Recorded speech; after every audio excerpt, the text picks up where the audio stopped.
Quero convidá-los para abrirmos juntos a palavra do nosso Deus no Evangelho de Mateus.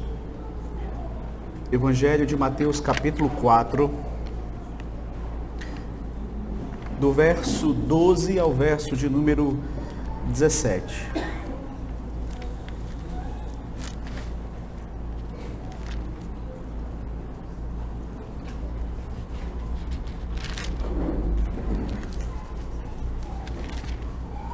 Mateus capítulo 4, do versículo 12 até o versículo de número 17. Vamos ler a palavra do Senhor. Vou ler e peço que você acompanhe a leitura da palavra do nosso Deus.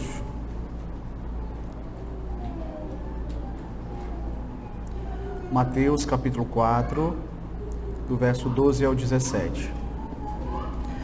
Ouvido, porém, Jesus que João fora preso, retirou-se para a Galileia e, deixando Nazaré, foi morar em Cafarnaum, situada à beira-mar nos confins de Zebulon e Naftali, para que se cumprisse o que fora dito por intermédio do profeta Isaías: terra de Zebulon, terra de Naftali, caminho do mar, além do Jordão, Galileia dos gentios.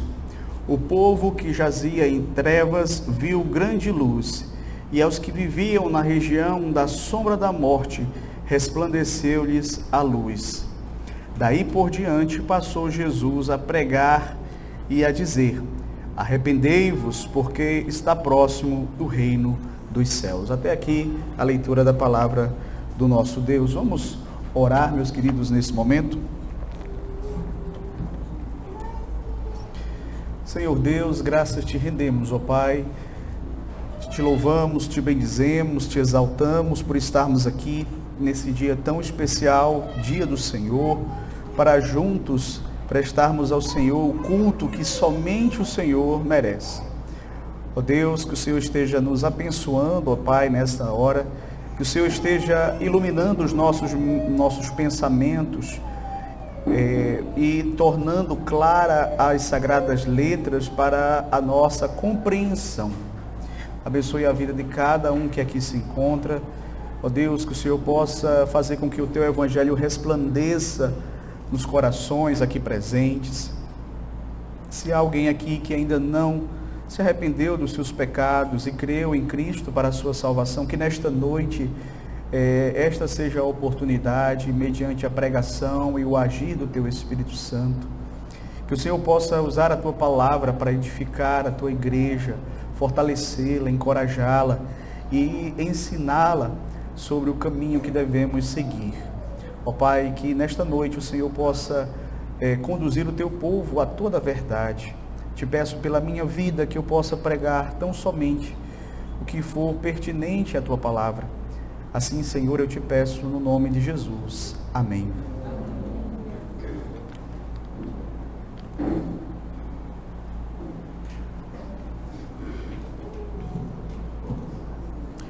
Meus queridos, infelizmente, somos levados a nos assustar com a realidade de trevas espirituais que estão presentes em nosso mundo e, inclusive, no país em que nós vivemos. O Brasil, ele mistura várias tradições religiosas distantes das Sagradas Escrituras, incluindo vários tipos de superstições, de religiões místicas, falsos cristianismos. É uma realidade de trevas espirituais, porque você vai perceber que tais práticas não possuem nenhum tipo de respaldo na palavra do nosso Deus. Você vai perceber também em nosso meio no meio evangélico, muitos que se dizem evangélicos, muitas igrejas que se dizem evangélicas, mas que estão distantes da palavra de Deus, distantes da suficiência das Escrituras. Diante deste cenário, meus queridos, é comum nós nos depararmos com a ignorância espiritual que paira sobre o nosso povo. Mas veja, essa condição de ignorância espiritual, de trevas espirituais, ela não é exclusiva do nosso país. Há muitos lugares, há muitos países, as nações estão de fato mergulhadas em trevas espirituais. Isso não é uma característica somente do nosso país, mas de todas as nações da terra. Porque a Bíblia diz que o mundo jaz no maligno. E nós vamos ver idolatria, superstições, religiões místicas em todas as tribos, línguas, nações, povos. E é nesse contexto, queridos, que o Evangelho, ele vai trazer a luz. O apóstolo João, ele, quando escreveu o seu Evangelho, ele apresentou o Senhor Jesus Cristo como sendo a luz para este mundo. Logo nos primeiros versículos do seu Evangelho, nós lemos que a vida estava em Cristo e que Ele é a luz dos homens. A luz que resplandece nas trevas. As trevas não prevaleceram contra Ele. João Batista, aquele que foi o arauto do Senhor Jesus, o arauto do Rei, ele veio apenas para testificar da luz, da verdadeira luz que vindo ao mundo ilumina todo homem, conforme nós também podemos ver lá no Evangelho de João, no primeiro capítulo. E o próprio Senhor Jesus Cristo vai declarar em João 8, eu sou a luz do mundo, quem me segue não andará nas trevas, mas terá a luz da vida. Quem me segue não andará nas trevas, mas terá a luz da vida. Mas é interessante, queridos, porque a Escritura também nos informa, no Evangelho de João, no capítulo 3, verso 19, que a luz veio ao mundo, mas que muitos amaram mais as trevas do que a luz, porque as suas obras eram mais. Ou seja, Cristo, a luz deste mundo, Ele veio ao mundo, mas muitos o rejeitaram. Por quê? Porque amaram mais as trevas do que a luz. Queridos, nós estamos aos domingos estudando o Evangelho de Mateus. E nós podemos afirmar que até aqui nós tivemos a oportunidade de ver alguns eventos na vida do Senhor Jesus Cristo, na vida do Rei Jesus. Vimos o nascimento de Cristo, a visita dos magos, a fuga para o Egito, a pregação de João Batista, aquele que é o arauto do Rei, o testemunho de João Batista, vimos o batismo do Senhor Jesus Cristo e no último domingo tivemos a oportunidade de estudarmos a tentação do Senhor Jesus.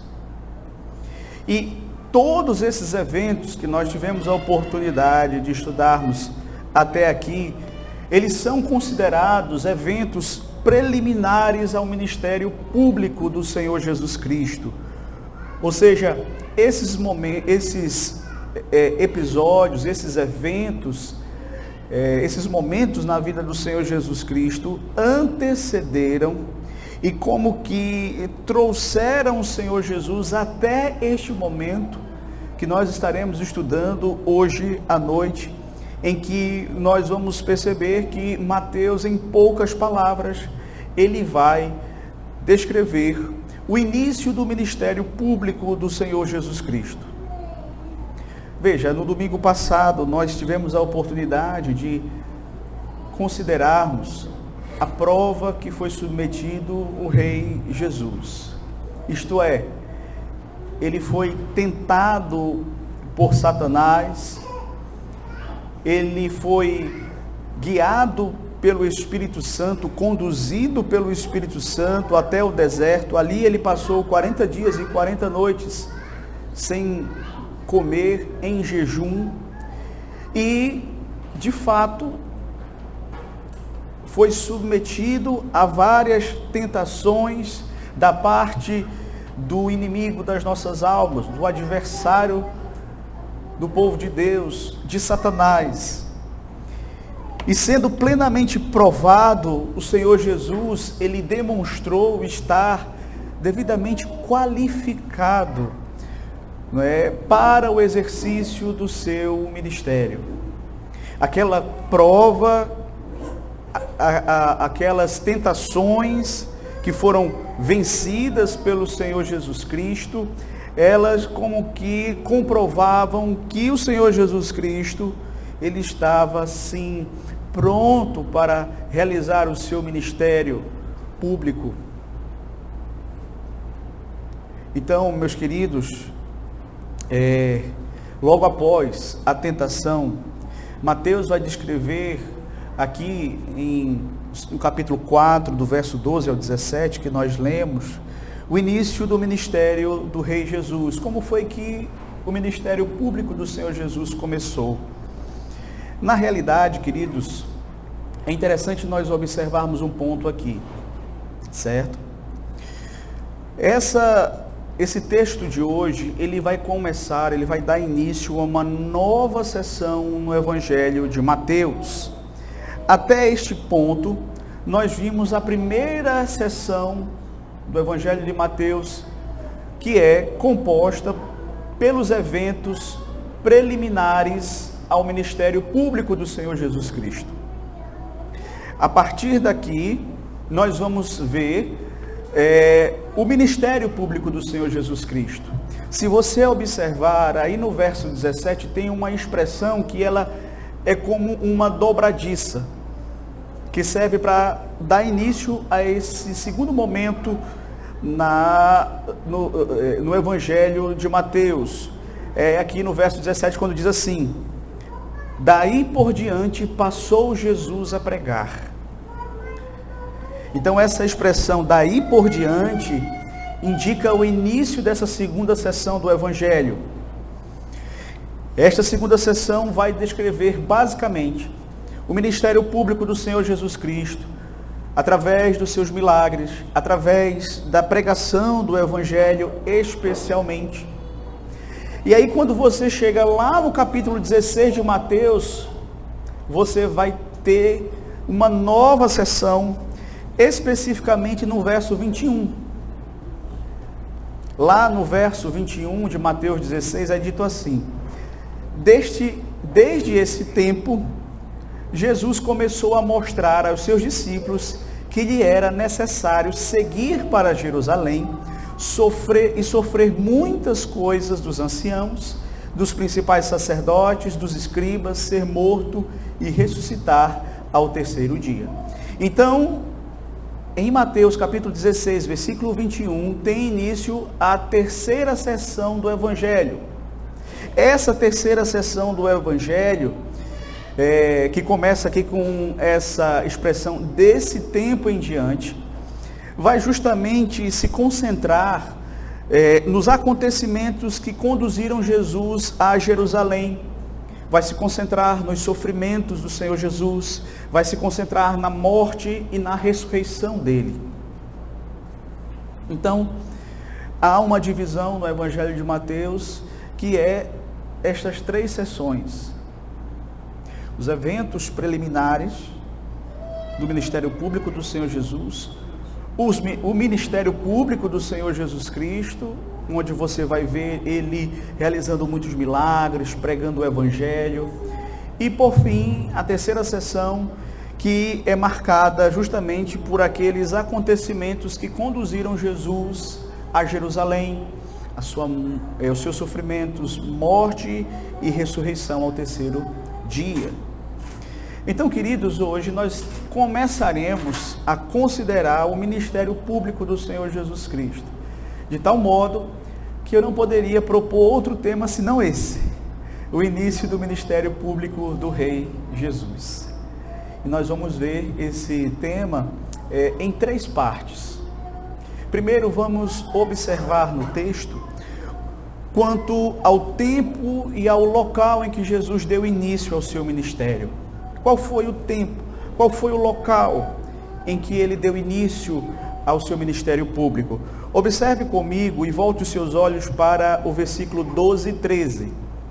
É dito assim: ouvindo, porém, Jesus que João fora preso, retirou-se para a Galileia e, deixando Nazaré, foi morar em Cafarnaum, situada à beira-mar, nos confins de Zebulon e Naftali. Veja, o início do ministério público do Senhor Jesus se deu quando ele tomou conhecimento da prisão de João Batista. Veja que é algo que acontece de forma imediata. Ouvindo, porém, Jesus que João fora preso, certo? Retirou-se para a Galileia. Então, tão logo ele ouviu sobre a prisão de João, ele deu início ao seu ministério. Como os irmãos sabem, João Batista, ele foi preso a mando de um homem, um governante chamado Herodes Antipas, que era filho de Herodes o Grande, aquele mesmo que mandou matar as crianças quando Jesus tinha por volta de 2 anos, querendo de alguma forma tirar a vida do Senhor Jesus Cristo. O filho dele, ele morreu e o filho dele ficou em seu lugar, reinando, Herodes Antipas. E João Batista, ele pregava o evangelho, e uma das coisas que ele fazia também era denunciar o pecado. E foi justamente por ele denunciar o pecado de Herodes Antipas que ele foi preso, conforme você pode observar em Marcos capítulo 6, do verso 17 ao 18, quando é dito assim: porque o mesmo Herodes, por causa de Herodias, mulher de seu irmão Filipe, porquanto Herodes se casara com ela, mandara prender a João e atá-lo no cárcere, pois João lhe dizia: não te é lícito possuir a mulher de teu irmão. Então foi justamente por denunciar este pecado aqui, de Herodes Antipas, que João foi preso. E uma vez que Jesus tomou conhecimento da prisão de João, ele dá início ao seu ministério público. Esse foi o tempo em que teve início o ministério público do Senhor Jesus Cristo. E com relação ao local em que iniciou o ministério do Senhor, veja o que está dito aqui no texto. Ouvindo Jesus que João fora preso, retirou-se para a Galileia, deixando Nazaré. Nós tivemos a oportunidade de estudarmos aqui que quando Herodes persegue o Senhor Jesus Cristo, ele tinha por volta de 2 anos, então ele é conduzido pelos seus pais para o Egito, por divina advertência, e posteriormente eles retornam e vão morar numa cidade chamada Nazaré, para se cumprir aquilo que fora dito pelos profetas. Ele será chamado que? Nazareno. E é dito então que Jesus sai agora de Nazaré para a Galileia. Nazaré foi a cidade onde Jesus havia sido criado, onde Jesus passou a sua infância, onde Jesus passou a sua adolescência e juventude. E agora, com seus 30 anos, ele vai para a Galileia. Então Jesus sai de Nazaré, vai para a região da Galileia. Era uma região que ficava ao norte da Palestina. E ele então passou a morar numa cidade chamada Cafarnaum, conforme o texto nos mostra. Uma cidade que era situada à beira-mar, certo? Nos confins de Zebulon e Naftali. Essa região foi para onde o Senhor Jesus se dirigiu. Era uma região muito populosa. Era uma região também muito próspera financeiramente. Entretanto, a Galileia possuía, meus queridos, um histórico grande de infidelidade a Deus. Um histórico grande de trevas espirituais. As tribos, a começar lá de trás, as tribos de Zebulon e Naftali, quando eles receberam aquela terra por herança, eles não expulsaram os povos pagãos que ali estavam, conforme Deus havia ordenado a eles. Pelo contrário, eles se misturaram com aqueles povos, eles estabeleceram casamentos mistos, e ali deu-se início a um longo processo de afastamento da lei de Deus, da vontade de Deus, do conhecimento da verdade. Então, isso começa lá atrás. Mas, além disso, quando os assírios conquistaram aquela região, o que foi que eles fizeram? Uma das práticas que os assírios tinham era justamente trazer outros povos para habitar naquela terra que havia sido conquistada. Eles destruíam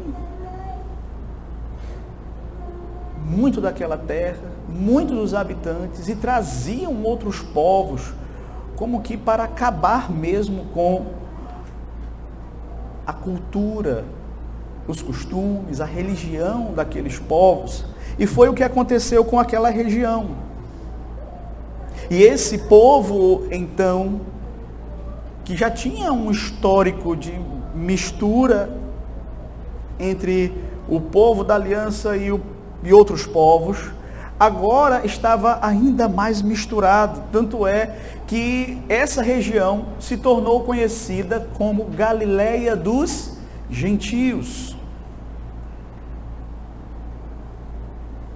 Era um lugar fértil, era um lugar próspero, mas também era um ambiente marcado pelas trevas espirituais. Esse povo aqui já havia assimilado muito da cultura, dos costumes, da religião de outros povos. Eles tinham se afastado da verdadeira religião revelada por Deus na palavra. E foi justamente, queridos, nesse local que o Senhor Jesus Cristo deu início ao seu ministério. Veja só. O tempo em que ele deu início foi justamente quando João foi preso. E o local foi justamente nesse local que não era um local de fato tradicional, não era o local de fato, vamos dizer assim, conservador ali da Judéia, mas um local chamado Galileia dos Gentios, que ficava bem no extremo norte, do outro lado de onde ficava o centro político e religioso que era Jerusalém. Então, queridos, esse era o primeiro ponto que eu gostaria de destacar a respeito do início do ministério público do Rei Jesus. O tempo e o local. Mas, em seguida, eu gostaria também agora, no segundo ponto, de destacar a natureza do ministério do Senhor Jesus Cristo. Veja comigo os versos 14 a 16. Diz assim: para que se cumprisse o que fora dito por intermédio do profeta Isaías: terra de Zebulon, terra de Naftali, caminho do mar, além do Jordão, Galileia dos gentios. O povo que jazia em trevas viu grande luz, e aos que viviam na região e sombra da morte, resplandeceu-lhes a luz. Veja que aqui o evangelista Mateus, ele vai citar uma profecia de Isaías, uma profecia que de fato demonstrava a condição espiritual em que se encontravam aquele povo da Galileia. A região da Galileia, a semelhança de Samaria, não preservou o conhecimento genuíno da palavra de Deus, da verdade de Deus reveladas nas Sagradas Escrituras. Eles viviam numa condição de trevas espirituais. E aqui, como eu disse, Mateus ele está citando Isaías 9, versículo 1 e 2. Veja só, Isaías 9, versículo 1 e 2 diz assim: mas para a terra que estava aflita, não continuará a obscuridade. Deus, nos primeiros tempos, tornou desprezível a terra de Zebulon e a terra de Naftali, mas nos últimos tornará glorioso o caminho do mar, além do Jordão, Galileia dos gentios. O povo que andava em trevas viu grande luz, e aos que viviam na região da sombra da morte, resplandeceu-lhes a luz. Então, veja, é interessante você observar aqui que esta profecia feita por Isaías, a princípio, ela está falando da restauração do povo após a invasão dos assírios. Mas aqui também nós temos uma profecia messiânica. É o que nós chamamos na teologia de uma profecia que possui duplo cumprimento. Tinha um cumprimento imediato e tinha um cumprimento distante, mas que era o cumprimento pleno desta profecia. E aí, tanto é que é uma profecia messiânica que, se você continuar aqui em Isaías 9 e observar o verso 6 e verso 7, vai falar justamente da vinda do Messias. Veja que ele diz assim: porque um menino nos nasceu, um filho se nos deu, o governo está sobre os seus ombros, e o seu nome será maravilhoso, conselheiro, Deus forte, Pai da eternidade, príncipe da paz, para que se aumente o seu governo e venha a paz sem fim sobre o trono de Davi e sobre o seu reino, para o estabelecer e o firmar mediante o juízo e a justiça, desde agora e para sempre. O zelo do Senhor dos Exércitos fará isso. Então veja, meus queridos, que é uma profecia sim messiânica, mas que, como eu falei, ela tinha um duplo cumprimento. Ela falava da restauração ali de Israel naquele tempo que tinha sido invadido pelos assírios, mas falava de uma restauração e de uma libertação muito mais profunda que aconteceria quando a luz chegasse, quando aquele menino nascesse, o Senhor Jesus Cristo. Aquele que, como é dito aqui, seria o que viria para assumir o trono de Davi e o seu reino se firmar para todo sempre. Então, meus queridos, veja que coisa maravilhosa. Mateus está em todo momento mostrando como o Senhor Jesus Cristo, ele cumpre as promessas feitas pelo Pai lá no Antigo Testamento. Então, meus irmãos, o início do ministério do Senhor Jesus Cristo, ele vai justamente antecipar aqui qual é a natureza desse ministério. Pois aqui nós observamos justamente nessa iniciativa de Jesus de ir para esse local a graça, a misericórdia do Senhor. Ele não começa o seu ministério entre aqueles que eram mais religiosos ali em Jerusalém, mas ele começa entre o povo que estava nas trevas, distantes da verdadeira religião ensinada na palavra de Deus, distantes da própria palavra de Deus.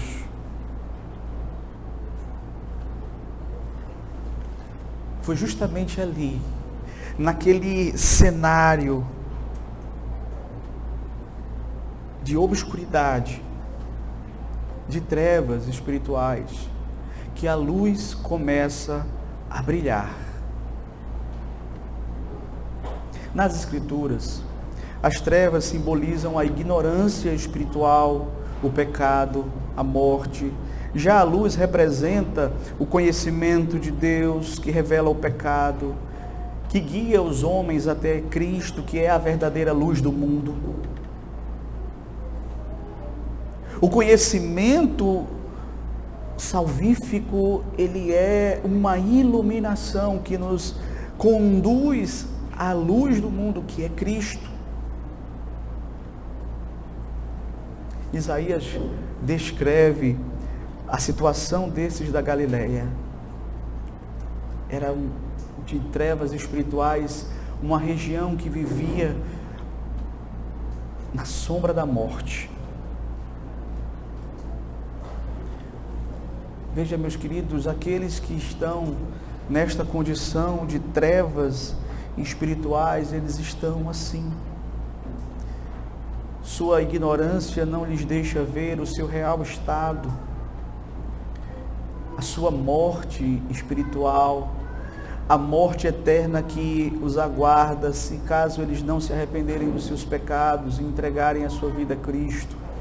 Se morrerem nas trevas, experimentarão as trevas por toda a eternidade. Então, nada poderia ser mais apropriado. Jesus começou o seu ministério entre aqueles que mais precisavam. Como ele mesmo declarou,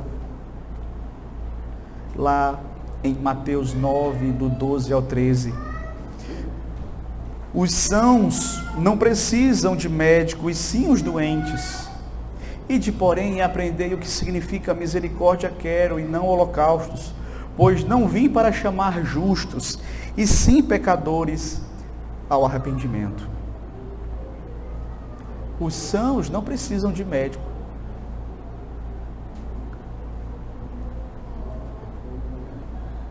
Mas veja, nenhum de nós, de fato, é são espiritual, distante do Senhor Jesus Cristo. Os justos, de fato, meus queridos, não há nenhum justo, não há nenhum sequer, mas há aqueles que se acham justos.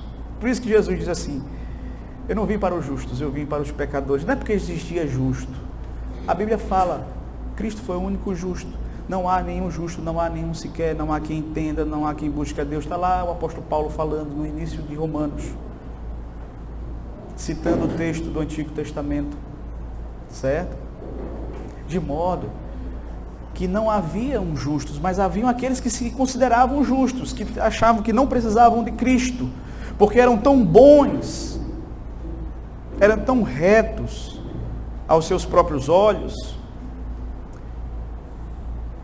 que achavam que não precisavam de Cristo para a salvação. E Jesus diz: eu não vim para esses, eu vim para aqueles que sabem que são pecadores, que sabem que as suas obras, por melhores que sejam, elas são como trapo de imundícia, que precisam de mim,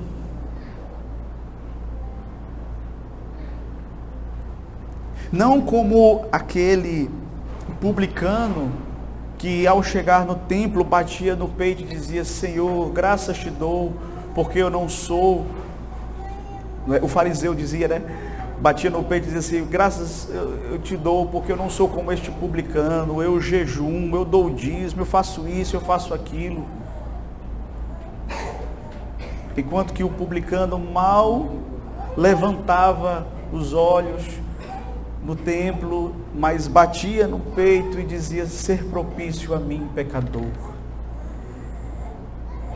Jesus diz: em verdade vos digo que este foi o que desceu para casa justificado, porque não confiava em si mesmo, mas confiava que Deus seria a sua justiça, confiava na misericórdia, na graça de Deus.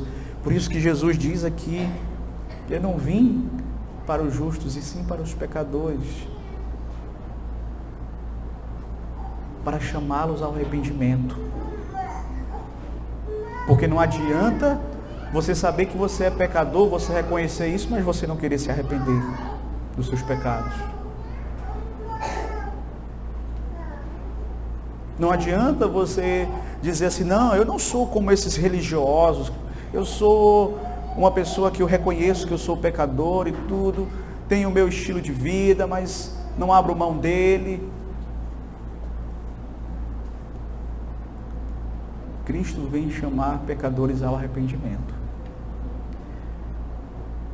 E é interessante, nós vamos perceber como acontece esse arrependimento um pouco mais na frente. Mas veja, assim, ao citar Isaías, Mateus lança luz sobre a essência do ministério do Senhor Jesus Cristo. Ele não é apenas um mestre ou um profeta. O seu ministério era justamente trazer luz para aqueles que jaziam nas trevas da ignorância do pecado. E aqui, queridos, nós concluímos o nosso segundo ponto. Essa era a natureza do ministério do Senhor Jesus Cristo. Terceiro ponto: o instrumento primordial pelo qual Jesus levou avante o seu ministério público. Qual foi? Qual foi o instrumento mediante o qual o Senhor Jesus levou adiante o seu ministério? Veja o que é dito aqui no verso 17. Daí por diante, passou Jesus a pregar, dizendo: arrependei-vos, porque está próximo o reino dos céus. Veja, Cristo, ele trouxe a luz, não apenas com a sua presença física, mas ele trouxe a luz de modo especial através da sua pregação. A pregação do Evangelho. E veja que é interessante, porque Mateus resume aqui a pregação do Senhor Jesus, dizendo que a pregação dele ali era justamente a pregação de arrependimento. A palavra grega para arrependimento é metanoia, que significa uma mudança de mente, uma mudança na própria avaliação da sua condição, uma mudança de direção. Arrependimento é isso. Então era justamente um chamado ao arrependimento, um chamado para que aquelas pessoas reconhecessem o seu real estado, de que eles estavam vivendo em trevas espirituais, para que eles pudessem produzir frutos dignos de arrependimento. E veja, queridos, da mesma forma que aquelas pessoas não se viam nas trevas, assim também muitos hoje não percebem a sua real condição espiritual, que estão vivendo em trevas espirituais.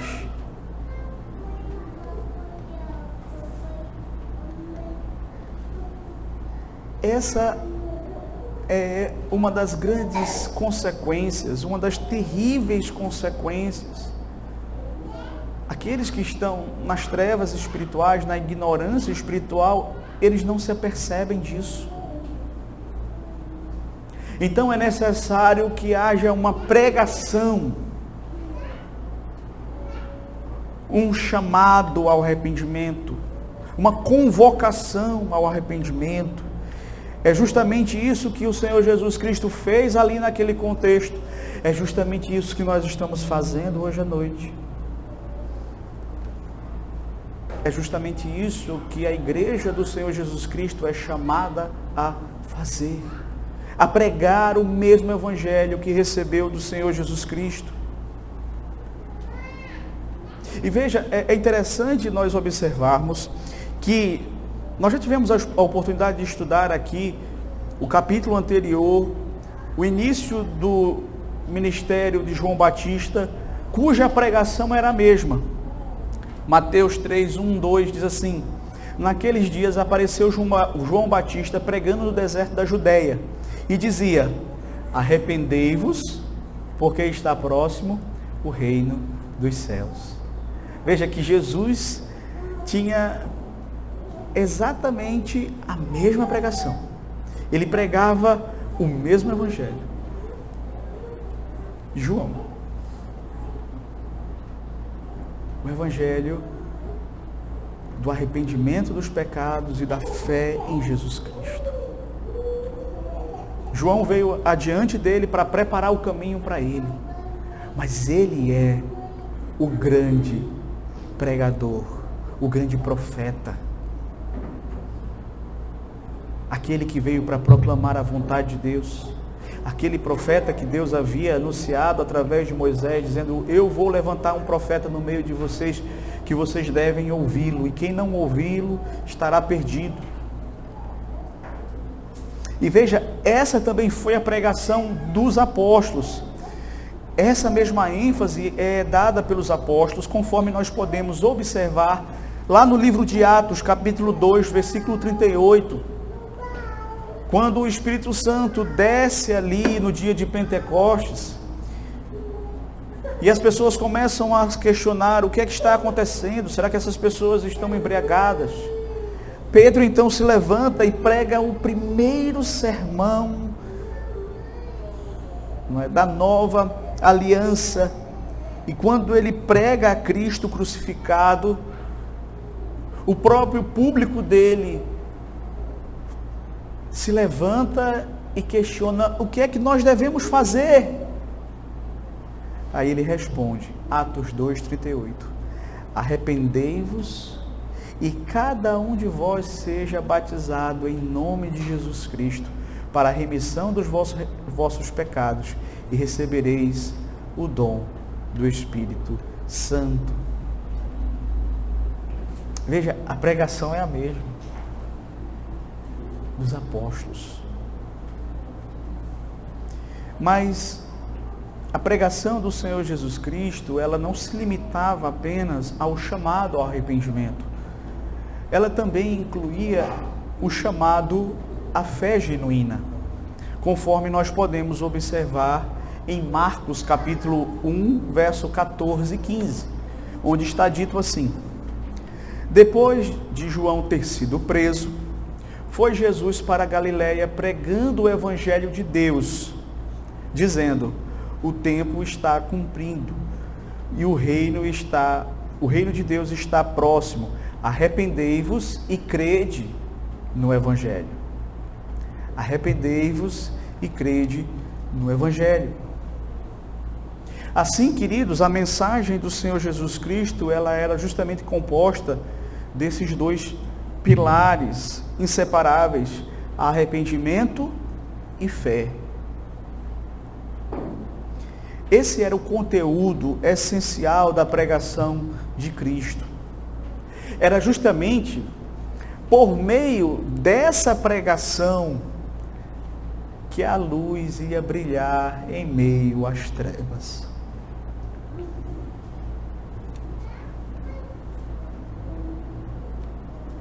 Era justamente por ouvir essa pregação que aquele povo que jazia em trevas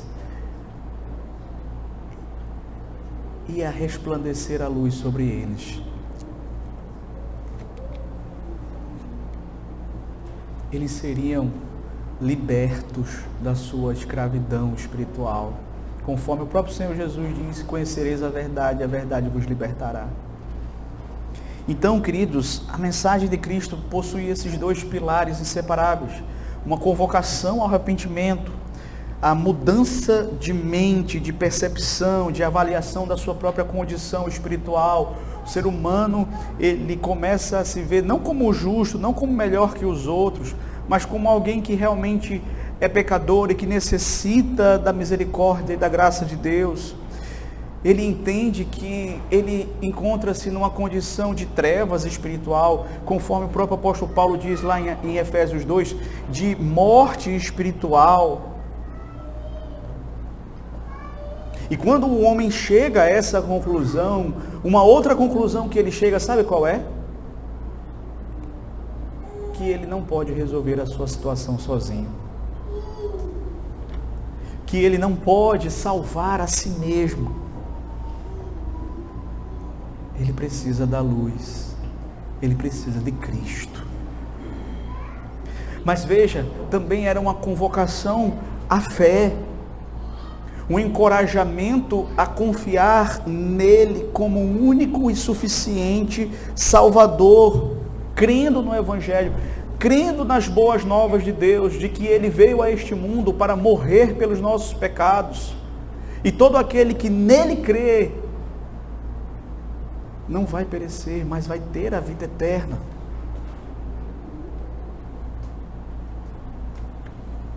E esse era o foco do seu ministério, meus queridos.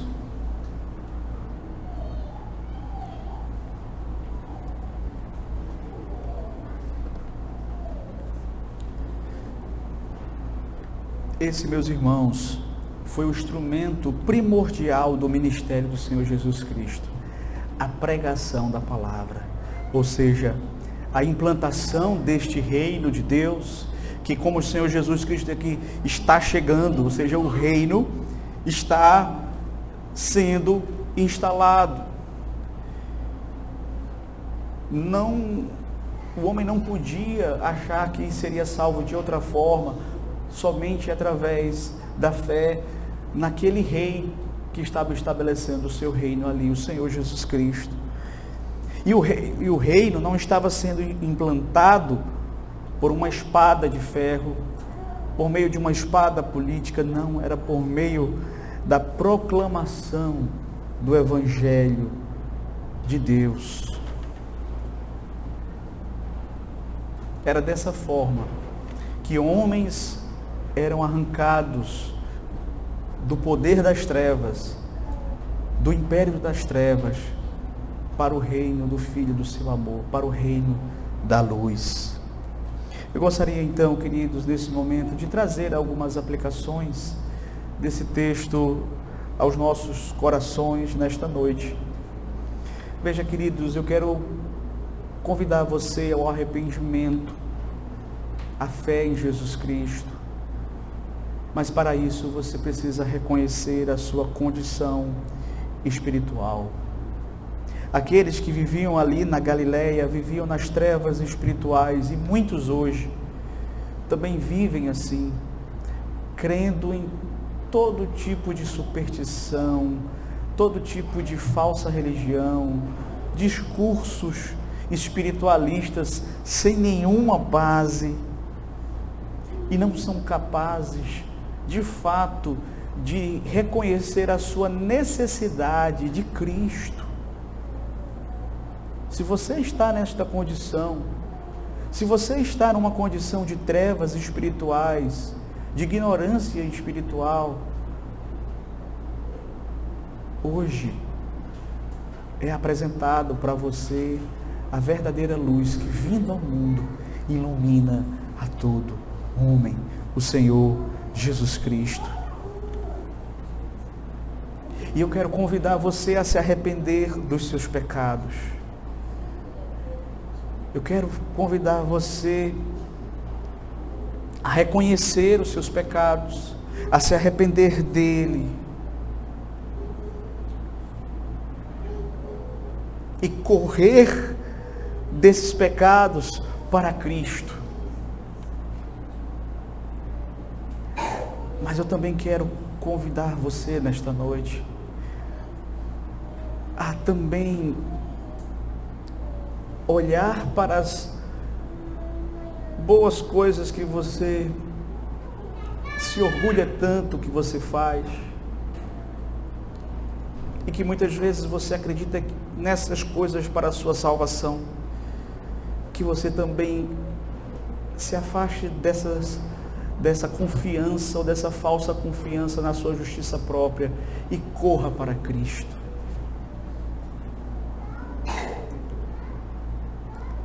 Porque só nele há salvação.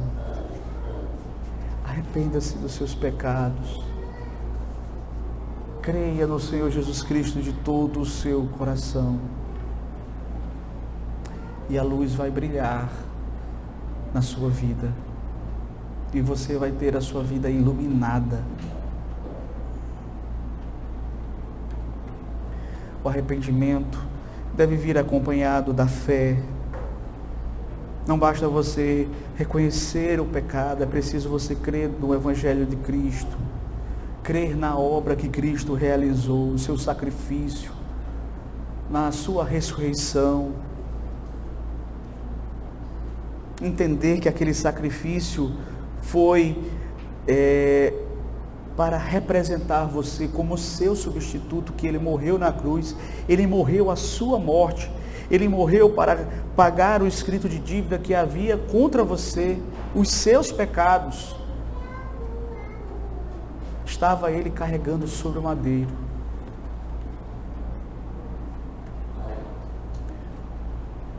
E você hoje é convidado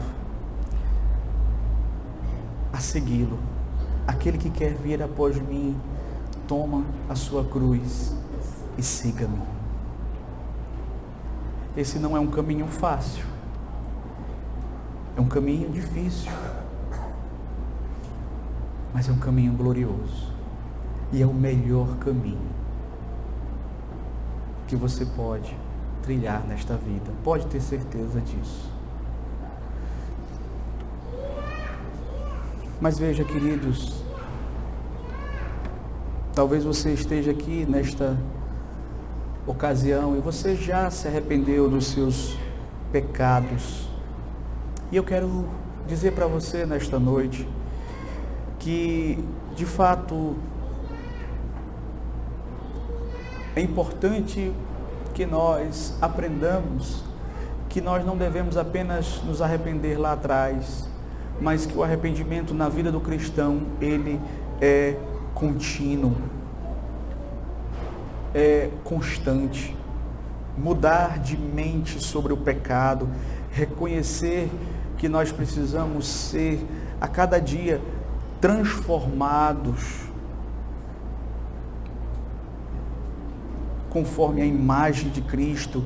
E para que isso aconteça, o arrependimento não pode ser um evento único lá atrás na nossa história. O arrependimento deve estar constantemente em nossas vidas, diariamente em nossas vidas, para que possamos assim estar nos despindo do velho homem e nos revestindo do novo homem. Então eu preciso ter essa consciência de que eu preciso me arrepender dos meus pecados diariamente. Eu preciso renovar a cada dia essa experiência do perdão, da purificação, para que assim eu possa ser transformado de glória em glória, conforme a imagem daquele que nos chamou das trevas para a sua maravilhosa luz. Veja, queridos, como nós temos aqui neste texto a centralidade da pregação no ministério público do Senhor Jesus Cristo. E veja, meus queridos, a pregação, ela ocupa um lugar central no nosso culto, na nossa missão como igreja do Senhor Jesus Cristo aqui neste mundo. A pregação do Evangelho, do verdadeiro Evangelho, Infelizmente hoje você vai ver muitas pessoas pregando o chamado evangelho de marketing, que é aquele evangelho que tem a seguinte filosofia: bem, tudo aquilo que pode desagradar o ouvinte, nós subtraímos, nós tiramos e só colocamos aquilo que de repente pode atraí-lo. Então, nesse evangelho de marketing, não há uma confrontação, um chamado ao arrependimento, a confissão dos seus pecados, a mudança de vida, a fé em Jesus Cristo que transforma. Nós somos chamados a pregar o mesmo evangelho que foi pregado por Jesus Cristo, que foi pregado por João Batista, que foi pregado pelos apóstolos. O verdadeiro evangelho, não há outro. Este é o instrumento estabelecido por Deus para transformar vidas, transformar corações, para conduzir pessoas das trevas para a luz. Por isso que o apóstolo Paulo vai dizer: eu não me envergonho do evangelho, porque ele é poder de Deus para a salvação de todo aquele que crê. Nós não podemos nos envergonhar do evangelho, meus queridos.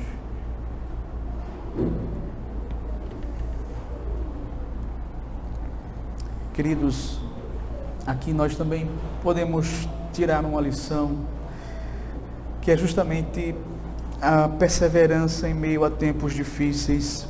O ministério do Senhor Jesus começa quando João Batista foi preso, ou seja, no momento de adversidade. Isso nos ensina que os planos de Deus avançam mesmo em tempos difíceis, mesmo em tempos de perseguição para com a sua igreja. Isso fica claro também lá em Atos. Na medida em que a igreja era perseguida, o evangelho se espalhava e Deus cumpria o seu plano de que este evangelho fosse pregado em Jerusalém, Samaria, Judeia, até os confins do mundo. E assim foi na história da igreja. Tanto é que aquela frase foi cunhada com muita propriedade: o sangue dos mártires é a semente do evangelho. Então, veja, se enfrentamos perseguições, desafios, crises, nós não devemos desanimar. Deus continua levando o seu plano adiante. Deus continua fazendo com que a luz de Cristo brilhe e que muitos que jaziam em trevas possa resplandecer sobre eles a verdadeira luz, a luz de Cristo. Que Deus nos abençoe. Amém.